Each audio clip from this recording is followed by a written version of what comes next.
Hello and welcome to this first video of 2021. I hope everybody had great celebrations and everybody has some great New Year's resolutions. I thought I'd just start this year off with a video about evidence and just the common sense notion of evidence versus the more scientific notion of what constitutes evidence. So the common sense notion of evidence would be let's work with the example of a coin toss, where you know beforehand that if you toss a coin, a fair coin, it'll come up heads about 50% of the time and will come up tails about 50% of the time. That's the definition of a fair coin, right? So if you toss a couple of these coins, let's say you toss the coin 1,000,000 times, how many times does it need to come up heads in succession before you start treating that as evidence that the coin is not fair? Well, strictly speaking, logically, there should be no amount of times so if you toss the coin 1,000,000 times and it comes up heads 1,000,000 times, that's one of the perfectly valid outcomes of 1,000,000 coin tosses of a fair coin. And at every single step, say you're at coin toss number 100, you would have no more reason to expect that the next coin toss is going to be tails than heads, regardless of how many coin tosses have come up heads beforehand. So we can't really use past coin tosses as evidence for the idea that the coin is either fair or not fair. So that's kind of problematic in terms of utility, because we can't really use something like that. We want to know something about the coin, but what we can do instead, and what science in general endeavors to do, is to not necessarily speak about the nature of the coin, but to build a second machine, a second. It's not a coin tossing machine. This is a prediction machine, and in this machine you can do exactly that. You can say you can build in the gambler's fallacy, and say, well, look, say we've had 1,000 heads. It's going to make it more likely that the next one's going to be tails. And even though logically we can think of that as being, well, that's not logically valid, we can build that into the machine.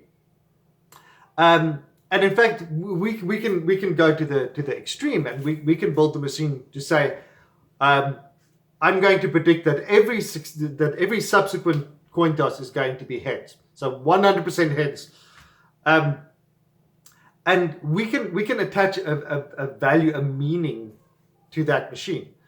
So let's say that machine turns out to be 100% accurate, and every time it's either correct or 100% of the time incorrect, which is essentially the same thing in the end.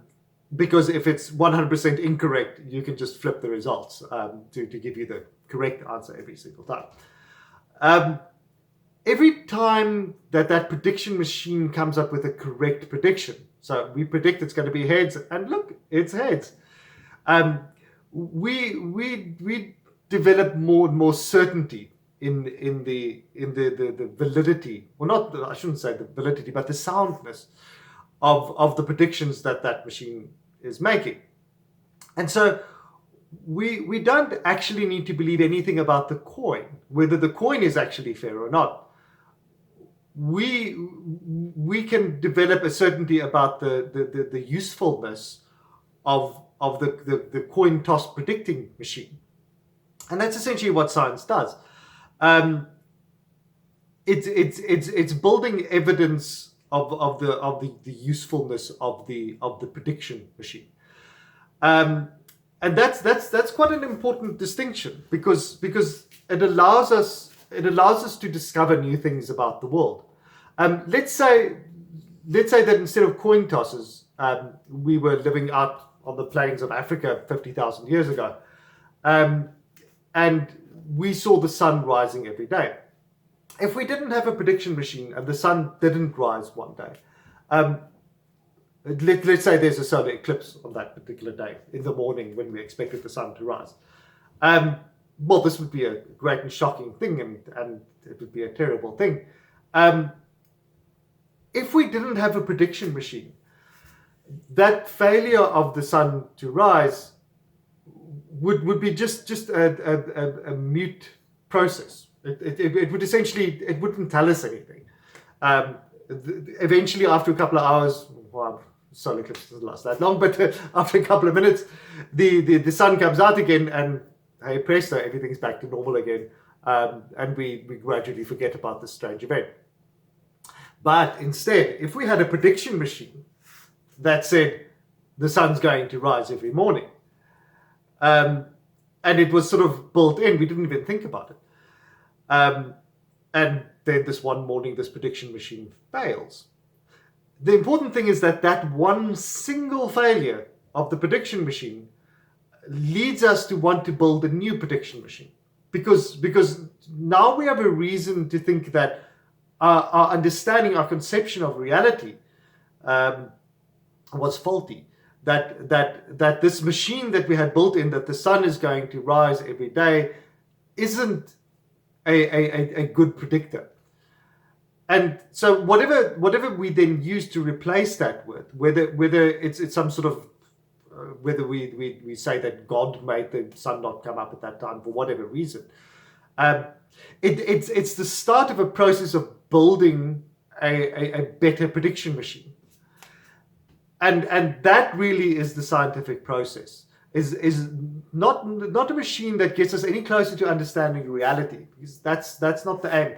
And the most important point is the idea that we can use past observations to build a better picture of reality is the gambler's fallacy.